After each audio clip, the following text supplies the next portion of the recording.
सवाल था कि जब आप घाना गए थे तो आपको कितनी मुश्किलात पेश आई थी और वहाँ पे कितने अहमदी हो गए हैं अब तक?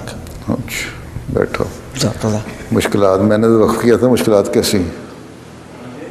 मैंने तो वक्फ़ करके गया था, मुझे मुश्किलात का क्या? यानी कि वहाँ पे कहते हैं कि पानी नहीं मिलता। नहीं था तो ठीक है, पर मुझे मुश्किल तो नहीं लगी थी। मुझे तो कोई एहसास भी नहीं हुआ कि ये मुश्किल है।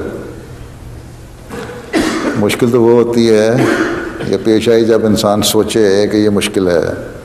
ठीक है, पानी अगर नहीं था तो मैं अपने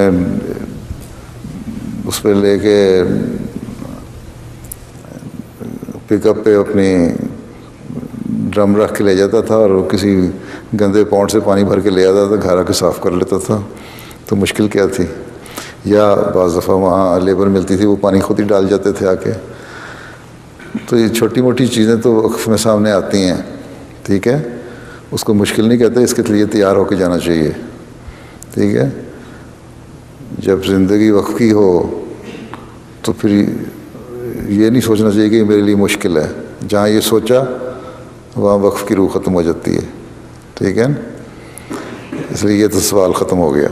दूसरी बात यह है कि घाना में कितने अहमदी हैं।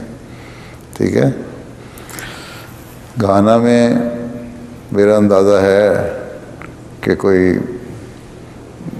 1 मिलियन से ज़्यादा ही होंगे। ठीक है, क्योंकि जब मैं वहाँ था 80s में, उस वक्त भी हमारे जो जलसों पे तो हाज़री ज़्यादा नहीं होती थी, 5, 7, 8, 10 हज़ार होती थी। लेकिन जो 81 का सेंसस हुआ था गवर्नमेंट की तरफ से, उसमें जिन लोगों ने अपने आप को अहमदी लिखवाया था उनकी तादाद भी गवर्नमेंट के सेंसस के मुताबिक 3 लाख थी 80s में। जब उस वक्त 3 लाख थी तो अब तो बहुत सारी बेहतर होगी। शायद मैं थोड़ा सा बड़ा मोहतात अंदाज़ा बता रहा हूँ, शायद इससे ज़्यादा ही हूँ। अब तो हर साल अहमदी होते हैं और हज़ारों में होते हैं। कुछ बेहतें हुई थी आज से 15-16 साल 20 साल पहले काफ़ी, लेकिन उनसे क्योंकि रिमोट एरियाज़ में थी गांव में, उनसे कांटेक्ट नहीं रहा। ठीक है, और वो गुम हो गई या राब्ते में नहीं रही, या बाज़ मौलवियों ने डरा के उनको दौड़ा दिया हैं। लेकिन जब मैं 2003 में खिलाफत के बाद जब मेरी पहली मीटिंग मुरब्बियान से हुई थी, मैंने यही उनको कहा था कि अफ्रीका में जितनी बेहतें हुई हैं उनसे कांटेक्ट करें, उनको दोबारा वापस लेकर आएँ अगर कोई गुम गई हैं तो, और जो नहीं हैं उनको दोबारा तबलीग करके बताएं।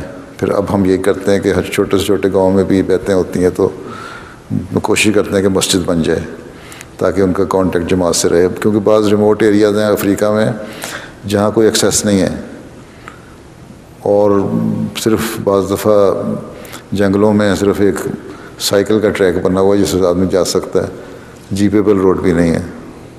ठीक है, मुझे याद है जब मैं वहाँ था नॉर्थ में, जिस जगह मैं था पहली दफ़ा मैं गया हूँ, गो हमारा स्कूल वहाँ था, लेकिन कोई अहमदी नहीं था वहाँ। मैं बस कल्ला अहमदी हैं अकेला। फिर मैंने एक लड़के को स्कूल में अगल किया, ने कहा, फिर एक और शख्स आया, हम 2-3 अहमदी थे। फिर एक लोकल मिशनरी को रखा, फिर मेरे बीवी बच्चे आ गए। तो जो पहली ईद मैंने पढ़ी थी वहाँ, वो हम 3 आदमी थे ईद पढ़ने वाले। ठीक है, लेकिन कैथोलिक चर्च जो था बड़ा खूबसूरत, बड़ा उनका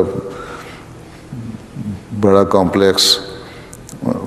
मेरे घर में तो एक केरोसिन लैंप जलता था, लाइट भी नहीं होती थी है, और उनके यहाँ जनरेटर जल रहे होते थे, लाइट होती थी, और मोटरसाइकिल और ये वो हर चीज़ उनके पास ही फैसिलिटीज़। हम अगर फिरना होता था साइकिल पे फिरते थे। ठीक, तो वो लोग बड़े रिमोट एरियाज में जंगल के अंदर डीप जाके ना, बुश में मोटरसाइकिल ट्रैक था या साइकिल ट्रैक था, तो उस पर जाके वो पादरी मैंने देखा है जाया करते थे और वहाँ जाके तबलीग किया करते थे उन लोगों को। क्योंकि उस इलाके में नॉर्थ में अक्सर पेगन्स हैं, ये ट्रेडिशनल ट्राइबल रिलीजन है उनके।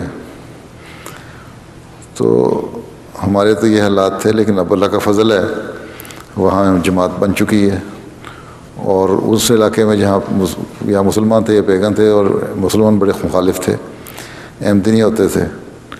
और अब उन मुसलमान इलाकों में बड़े बड़े उनके उलमा जो हैं वो भी अहमदी हो गए हैं, और अल्लाह के फज़ल से मस्जिदें भी बड़ी बड़ी हैं। एक टमाले शहर था जहाँ से मैं रहता था 70 मील पे, वहाँ उस वक्त एक छोटी सी मस्जिद होती थी जिसमें मेरा ख्याल है ज़्यादा से ज़्यादा 100 आदमी नमाज़ पढ़ सकते थे।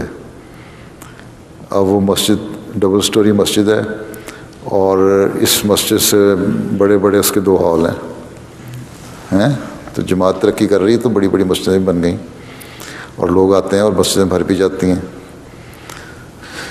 तो कई गाँव बाज़ अहमदी हुए बाद में, तो अल्लाह के फज़ल से जमात बड़ी जल्दी से बढ़ रही है।